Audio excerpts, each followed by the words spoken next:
প্রেমে জড়াইলে তো গভীর সম্পর্ক হতেই পারে, তাই না?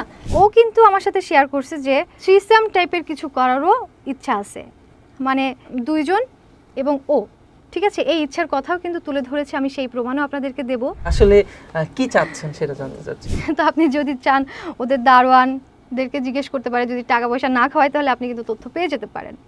আচ্ছা আপু, আপনি যে অভিযোগ তুললেন শায়লা সাথীর সাথে আর্থিক সজীবের প্রেম, পরকীয়া, এমনকি তারা লিভ টুগেদারে ছিল বলে আপনি অভিযোগ করেছেন, তো একটু বিষয়টা ক্লিয়ার করে বলবেন।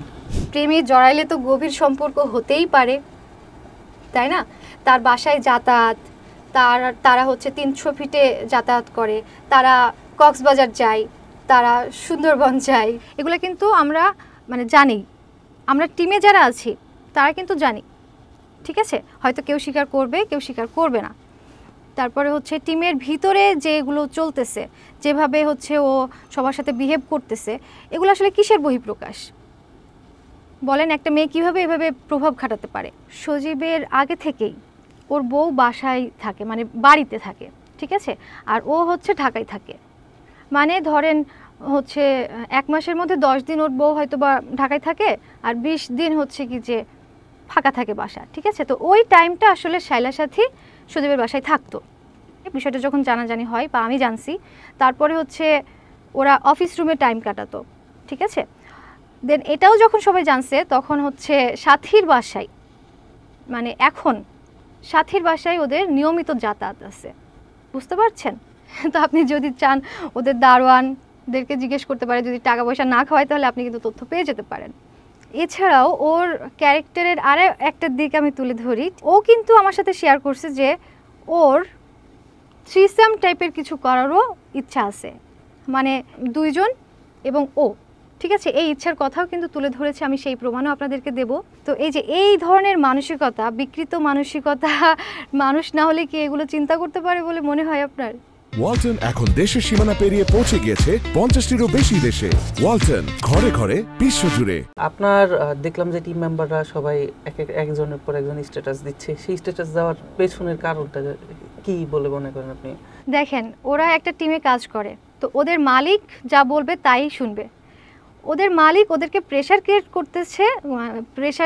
করতেছে ওদেরকে স্ট্যাটাস দেওয়ার জন্য, বুঝতে পারছেন? প্রত্যেকটা মেম্বারকে কিন্তু তারা প্রেশার ক্রিয়েট করতেছে।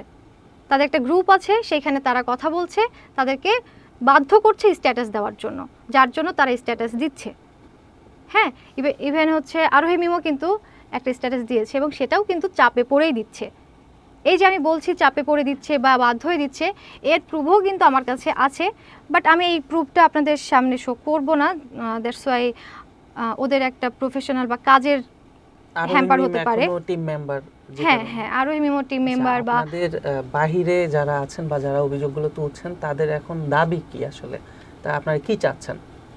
না, আমরা আসলে কিছুই চাচ্ছি না, ঠিক আছে? তবে আমার এক সময় বেতন ছাড়া কাজ করেছিলেন, এবং এখন হচ্ছে আপনারা বলছেন যে সে আপনাদেরকে টিম থেকে তাড়িয়ে দিয়েছে, তো এখন কি বেতনের জন্য কোনো দাবি আছে কিনা, বা আসলে কি চাচ্ছেন সেটা জানতে চাচ্ছিলাম। না না, আসলে আমাদের কোনো কিছুই চাওয়া নেই। আমরা কেউ মানে পেমেন্টও চাচ্ছি না, আমরা কেউ মানে প্র্যাঙ্কিংয়ের মালিকও হতে চাচ্ছি না, আবার আমরা কেউ তার টিমে গিয়ে আবার অভিনয় করব, কাজ করব, এটাও চাচ্ছি না, ঠিক আছে? আমরা কখনোই তার সাথে কোনো রকম কন্ট্যাক্ট বা কোনো রকম কাজের জন্য তার সাথে জড়িত হতে চাই না, বুঝতে পারছেন? আমাদের আসলে চাওয়াটা এরকম না। হ্যাঁ, আমার এই ক্ষেত্রে একটু চাওয়া আছে যে মানুষের সামনে তার আসল চেহারাটা, আসল রূপটা তুলে ধরা। হ্যাঁ, আমি যে কথাগুলো বলছি হয়তো বা আমি এতটাও গুছিয়ে কথা বলতে পারি না, কিন্তু আমি যা বলছি সব সত্যি কথা, এবং সেই সব প্রুফ আছে আমার কাছে। হয়তো আমি এতদিন দেখাইনি বা দেখাতে চাইনি, ঠিক আছে? কিন্তু যখন আমার প্রয়োজন পড়বে তখন আমি অবশ্যই সেগুলো কিন্তু দেখাবো। না, আসলে আমাদের আসলে কোনো কিছু চাওয়ার নেই, পেমেন্টও চাই না, তারপরে হচ্ছে প্র্যাঙ্কিং চ্যানেলেরও ভাগ চাই না, ঠিক আছে? তারপরে হচ্ছে প্র্যাঙ্কিং চ্যানেলে আর কোনো দিনও কোনো অ্যাক্টিংও করতে চাই না, কাজও করতে চাই না। হ্যাঁ, যেটা চাই সেটা হচ্ছে আর্থিক সজীব একজন ক্যারেক্টারলেস মানুষ, স্বার্থপর মানুষ, একজন মানে খুব নিম্ন ব্যক্তিত্ব সম্পন্ন মানুষ, ঠিক আছে? মূলত এটাই আমি তুলে ধরছি। আর তার কারণ হচ্ছে এখান থেকে অনেকেই শিক্ষা নেবে, বিশেষ করে যেসব নতুন মেয়েরা প্র্যাঙ্কিং চ্যানেলে ঢুকতে চায়, যেতে চায়, হ্যাঁ প্র্যাঙ্কিং চ্যানেলের প্রতি ওদের অনেক মানে আগ্রহ, ঠিক আছে? তো তাদেরও আসলে একটা সতর্কীকরণ বার্তা হিসেবে আপনি দেখতে পারেন।